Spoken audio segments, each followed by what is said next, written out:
अलि भर्खरै प्रधानमन्त्रीज्यूले भने जस्तै त्यही नक्साको त्यही चुच्चे नक्सामा हामीले ल्यायौँ भनेर प्रधानमन्त्रीज्यूले त्यो बेला ल्यायौँ भनेर प्रचार पनि भयो र हामी सबैजना खुसी पनि थियौँ र गर्वित पनि थियौँ कि हामीले आफ्नो भूभाग पायौँ भनेर।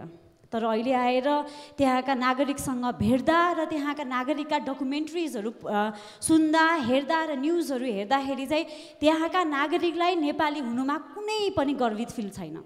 उनीहरूले भन्छन् हामीलाई नेपाल सरकारले के दिएको छ, आफ्नै गाउँ घरमा जानलाई भारतको बाटो हिँड्नु पर्ने नेपाल सरकारले हामीलाई के दिएको छ? महँगाई छ, हामी यहाँ कति महँगाईमा बसेका छौँ। हाम्रो व्यथितिको विषयमा त्यहाँ काठमाडौँको राज्यमा बसेको त्यो सरकारले नभनिदियोस् हामीलाई हामी नेपाली हौँ भनेर।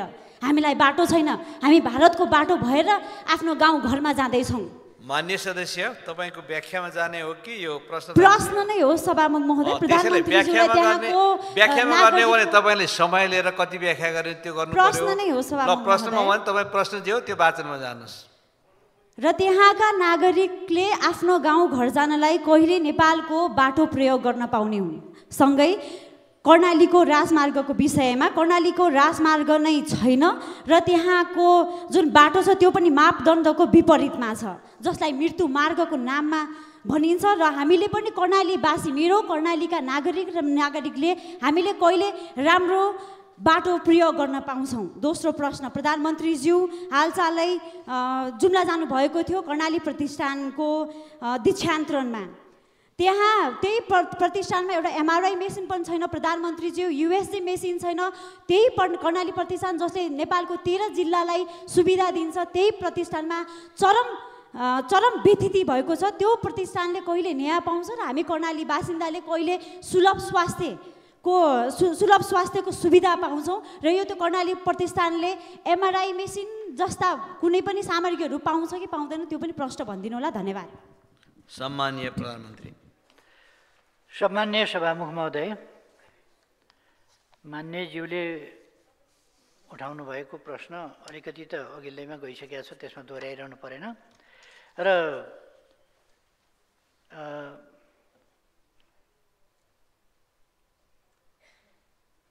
अझै पनि धारचुलाका मान्छे आफ्नो घर जान भारतको बाटो भएर जानुपर्ने अवस्था छ।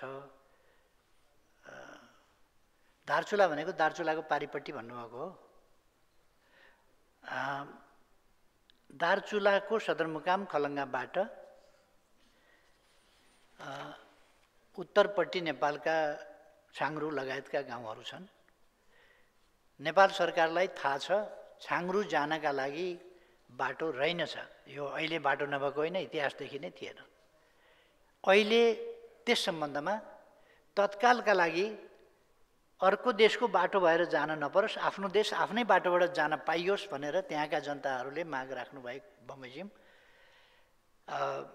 त्यहाँ अहिले तत्कालका लागि कति बजेट चाहिन्छ भन्दा 5 करोड बजेट चाहिन्छ। त्यति भयो भने हामी घोडेटो बाटो बनाउन सक्छौँ र त्यो घोडेटो बाटोले पारिपट्टि गएर जानु पर्दैन। त्यसो भएर हामीलाई यता घोडेटो बाटो बनाउन सहयोग गरियोस् भनेर उहाँहरूले भने बमोजिम। 5 करोड रुपियाँ निकासा गरेर अहिले आफ्नै देशबाट आफ्नो भूभाग जाने बाटो धमाधम निर्माण भइरहेको कुरा म मान्यजीलाई अवगत गराउन चाहन्छु।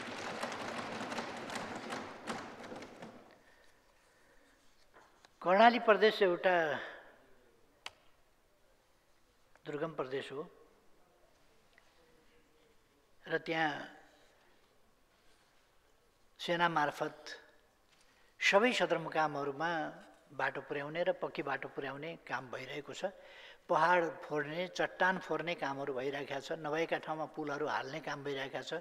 बाटोलाई कच्ची मात्रै होइन पक्की बनाउने काम भइरहेको छ। यी कुराहरू मान्यजीले जानकारी लिनुभयो हुन्छ त्यहाँका मानिसहरूबाट।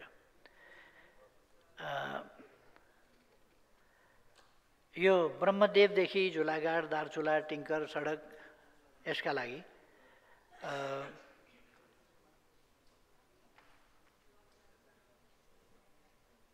यो 43 किलोमिटर सडक निर्माण भइरहेको यो तुषार पानीदेखि टिङ्कर नाकासम्मको कुरा मैले अघि अवगत गराउन छुट्यो होला।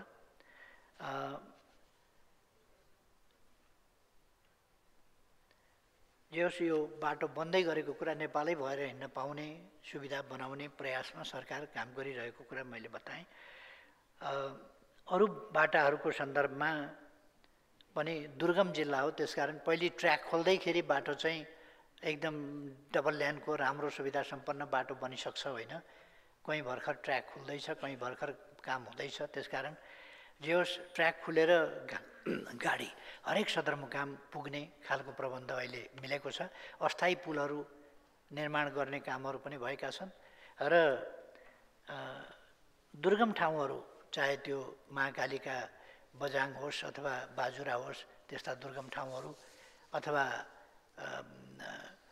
बुढी नन्दा, अर्को नन्दा यी नदीहरू हुन्, यिनीहरूमा बेली ब्रिज राख्नेदेखि लिएर कर्णालीका बाटाहरू र कर्णाली स्वास्थ्य विज्ञान प्रतिष्ठान भर्खर खुलेको हो, त्यसलाई भर्खरै अपग्रेड गरिएको हो र त्यहाँ सुविधाहरू कम भएका हुन सक्दछन्। तर त्यसलाई हामीले कुनै विकृति भन्न त मिल्दैन, त्यसमा न्यूनता भन्नुपर्छ। त्यो न्यूनताहरू क्रमशः पुरा गर्ने दिशामा सरकारको ध्यान गएको छ र सरकार त्यसमा एमआरआई सहितका विशिष्ट सेवाहरू प्रवाह गर्नका लागि ध्यान दिइरहेको छ। र त्यसै गरेर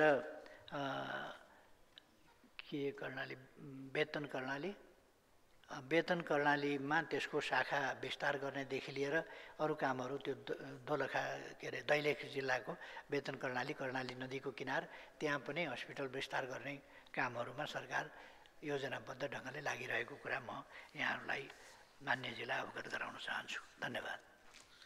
अब प्रश्नकर्ता मान्य सदस्य बिमला